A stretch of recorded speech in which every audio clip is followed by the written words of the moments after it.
Hello guys, welcome back to the channel. चलिए आज के इस वीडियो में हम जानेंगे कि मध्य प्रदेश बोर्ड एग्जामिनेशन जो है मध्य प्रदेश जो एमपीवीएससी है, Madhya Pradesh secondary education of board जो है, इसकी तरफ से हाल ही में कक्षा 9वीं से 12वीं तक के स्टूडेंट्स का एनरोलमेंट किया जा रहा है, जिससे लॉगिन आईडी और पासवर्ड मिलेगा। उसके थ्रू आपको हर 15 दिन में एक क्वेश्चन जो है प्रत्येक स्टूडेंट को डिफरेंट दिया जाएगा, जो कि आपको हर 15 दिन में दिया जाएगा और आपको 100 नंबर हर 15 दिन में हर सब्जेक्ट पे दिए जाएंगे। उसको आपको आपकी कापी में लिखना होगा और उसके बाद टीचरों से चेक करवाना होगा, आपकी स्कूल में जमा करना होगा। वहाँ से आपके टीचर उसे ऐप्स में डालेंगे और आपको नंबर मिलेंगे और फिर आपको आपकी कापी वापस भी लाना होगा और फिर से दूसरा हर 15 दिन में आपका एग्ज़ाम्स होगा, जिसे असाइनमेंट कहा गया है। ये कोई एग्ज़ाम नहीं है, बल्कि आपको इसमें पुस्तक या किताबों से देख करके जो क्वेश्चन आपको दिए गए हैं उसे लिखना होगा और स्कूल में आपको चेक करवाना होगा, जिससे आपको नंबर समय समय पर मिलते रहेंगे। इस प्रकार कुल 12 बार आपका असाइनमेंट लिया जाएगा, जो कि 6 महीने में होगा। फरवरी तक आपका ये कंप्लीट हो जाएगा। आपका सितंबर से स्टार्ट हो रहा है, 1 सितंबर से स्टार्ट होने जा रहा है। कुछ ही दिन बचे हैं, तो सभी स्टूडेंट्स को एनरोलमेंट करवाना होगा। एनरोलमेंट में यदि कोई दिक्कत जाती है तो आप आपके स्कूल टीचरों से सलाह ले करके एनरोलमेंट फॉर्म फिलअप कर सकते हो। एनरोलमेंट फिलअप करते समय ध्यान देवे कि किसी प्रकार की कोई गलती ना होवे। तो चलिए देखते हैं कि किस प्रकार से एनरोलमेंट किया जाएगा। सबसे पहले आपको गूगल में लिखना होगा MP मॉसिम, जिसकी स्पेलिंग है MPMASHIM। उसके बाद mpmossim.nic.in पर आपको क्लिक करना होगा। उसके बाद जो है आप इसकी वेबसाइट पर पहुंच जाओगे। इसकी वेबसाइट पर पहुंचने के लिए आपको यहाँ क्लिक करना होगा। आप जैसे ही क्लिक करोगे तो आप इसकी वेबसाइट के होम पेज पर पहुंच जाओगे, जो इस प्रकार का है। यदि आप ऑनलाइन आवेदन एनरोलमेंट का देना चाहते हो तो कुछ इस प्रकार दे सकते हो। बाकी आपके पास दूसरा ऑप्शन मोबाइल ऐप्स है, जो कि है MP मॉसिम मोबाइल ऐप्स, जिसकी सहायता से आप एनरोलमेंट कर सकते हो ऑनलाइन। चलिए जानते हैं कि पोर्टल की सहायता से mossim.nic.in की सहायता से कैसे करें। तो इसके लिए आपको एनरोलमेंट पर क्लिक करना होगा। चलिए जानते हैं कि इसके लिए क्या क्या आपको आवश्यकता होगी। तो डॉक्यूमेंट्स रिक्वायर्ड फॉर एनरोलमेंट, आपको एनरोलमेंट करने के लिए कौन कौन से डॉक्यूमेंट्स की रिक्वायरमेंट है उसके लिए यहाँ पर क्लिक करना होगा। आप जैसे ही क्लिक करोगे तो यहाँ नामांकन हेतु आवश्यक दस्तावेज लिखा आ रहा है। मध्य प्रदेश से कार्यकारी परीक्षा पास कर, आपने यदि मध्य प्रदेश से ही जो पिछले वर्ष की परीक्षा है पास किया है, तो आपको मध्य प्रदेश शिक्षा मंडल में नामांकन हेतु आपको अब नई सत्र में नामांकन करवाना है। तो उसके लिए आपको केवल और केवल आवेदक का फ़ोटो, जो स्टूडेंट्स है उसका नवीन फ़ोटो लगेगा, एक फ़ोटोग्राफ लगेगा और जिसे अपलोड करना होगा। तो चलिए, उसके अलावा इन्होंने कहा है कि जो दूसरे राज्य से परीक्षा पास किए हैं उनके लिए निम्न दस्तावेजों की आवश्यकता। एक तो स्थानांतर प्रमाण पत्र और परीक्षा की अनुसूची और प्रवर्जन प्रमाण पत्र, जिसे माइग्रेशन सर्टिफिकेट कहते हैं, और एक फ़ोटो की। तो आपको केवल और केवल एक फ़ोटो अपलोड करने की आवश्यकता रहेगी। तो चलिए देखते हैं इसका आवेदन कैसा करना होगा। इसका आवेदन करने के लिए सबसे पहले आपको क्या करना होगा, आपको एनरोलमेंट पर क्लिक करना होगा और उसके बाद एनरोलमेंट प्रोसेस पर क्लिक करना होगा। आप जैसे ही एनरोलमेंट प्रोसेस पर क्लिक करोगे तो एनरोलमेंट प्रोसेस आपकी कुछ इस प्रकार का पेज दिखेगा।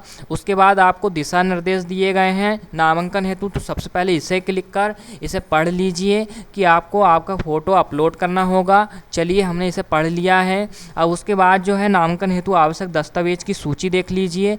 आवश्यक दस्तावेज की सूची में भी वही बता रहा है, आपको आपका एक फ़ोटोग्राफ लगेगा और जो है अब आप जो है आपने विद्यालय का कोड जान ले। सबसे पहले तो आप जो है आपके ज़िला को चूज़ कर लें यहाँ से, और ज़िला को चूज़ करने के बाद आप आपके ब्लॉक को चूज़ कर लें। आपके ब्लॉक को चूज़ करने के बाद आपके स्कूल गवर्नमेंट है या प्राइवेट है उसे चूज़ कर लें। उसके बाद आपको जो है आपका स्कूल 12वीं तक है, 10वीं तक है, कौन सी मान्यता है उसे क्लिक करें, और अपना माध्यम हिंदी है तो हिंदी, यदि इंग्लिश है तो हिंदी पर इंग्लिश पर क्लिक करें और सर्च पर क्लिक करें।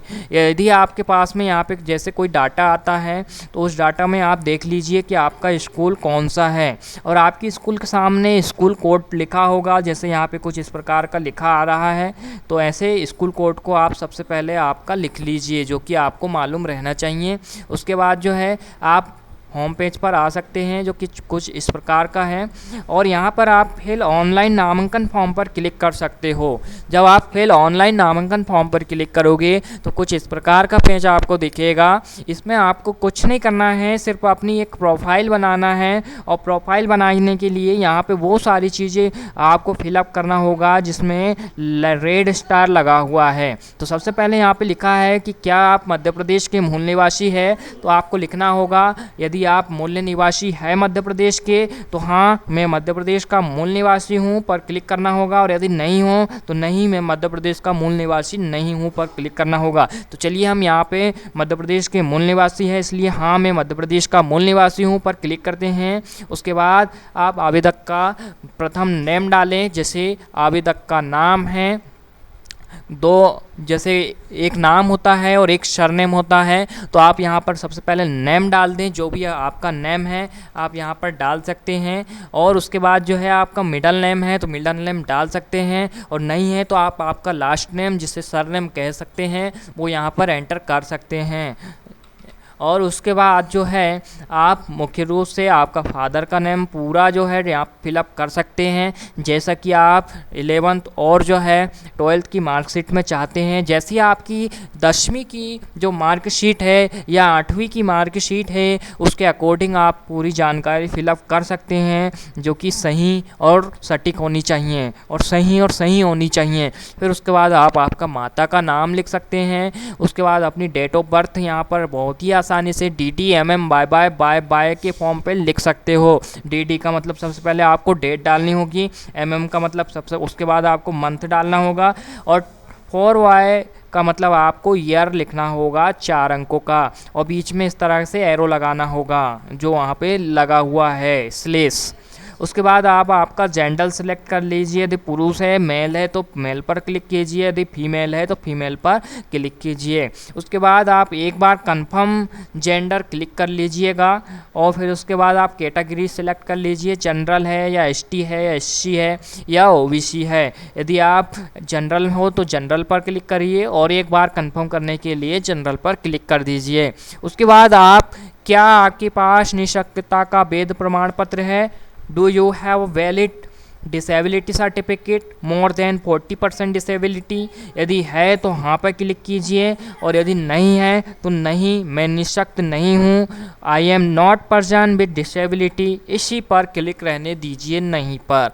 यदि आप संबल योजना के हितग्राही है, आपके पास संबल कार्ड है, आपको संबल के अंतर्गत लाभ मिलता है तो आप हाँ कीजिए, और नहीं मिलता है तो नहीं पर क्लिक रहने दीजिए। उसके बाद आप आपका जो चालू मोबाइल नंबर है उसे यहाँ पे एंटर कर दीजिए। उसके बाद जो है अभिभावक का जो मोबाइल नंबर है आपकी उसका यहाँ पे एंटर कर सकते हो, और आप आपका एक ईमेल आईडी ज़रूर और ज़रूर लिख दें, जो कि ज़रूरी नहीं है लेकिन लिख देंगे तो आपको बहुत ही सावधानी होगी। क्वेश्चन पेपर हो सकता है आपके मोबाइल नंबर पर आ सकते हैं ये, और उससे आपको ईमेल पे सहायता मिल जाएगी, ईमेल पर भी क्वेश्चंस आ सकते हैं। उसके बाद आप आपका पत्र व्यवहार का पता लिख दीजिए, आपका एड्रेस डाल दीजिए, मकान नंबर, कॉलोनी, टाउन और डिस्ट्रिक्ट सेलेक्ट कर लीजिए बहुत ही आसानी से। और उसके बाद जो है आप इस प्रकार से यहाँ पे लिख सकते हो, एड्रेस डाल सकते हो, और नेक्स्ट पर क्लिक कर दीजिए। नेक्स्ट पर आप जैसे ही क्लिक करोगे तो आप शैक्षणिक विवरण पर आ जाओगे। यहाँ पर आप जो आपकी स्कूल का कोड एंटर कर दीजिए और स्कूल को चूज़ कर लीजिए। उसके बाद आप जो है दस्तावेज अपलोड पर आ जाओगे नेक्स्ट करते ही, और आप आपका फ़ोटोग्राफ्स जो है उसे अपलोड कर दीजिए। फ़ोटोग्राफ्स को सबसे पहले आप बना लीजिए अच्छे से। फ़ोटोग्राफ जब आपका बन के तैयार हो जाए उसके बाद जो है आवेदन करिएगा। तो दस्तावेज को आप यहाँ पे अपलोड कर दीजिए। उसके बाद जो है लॉक कर अग्रेसित करें पर क्लिक करिए और लॉक कर दीजिए। एक बार देख लीजिए कि पूरी जानकारी बताई गई जो है पूरी सही और राइट है या नहीं। यदि नहीं है तो एडिट कर सकते हो और राइट होने पर आप अग्रेसित कर दीजिए। इस प्रकार से आपका आईडी और पासवर्ड, आपका एक आईडी जनरेट हो जाएगा, आपका एप्लीकेशन बन जाएगा। और उस एप्लीकेशन के बारे में जानने के लिए आप जो है एप्लीकेशन के बारे में, एप्लीकेशन की स्थिति जाने, चेक एप्लीकेशन स्टेटस पर आप क्लिक करिएगा।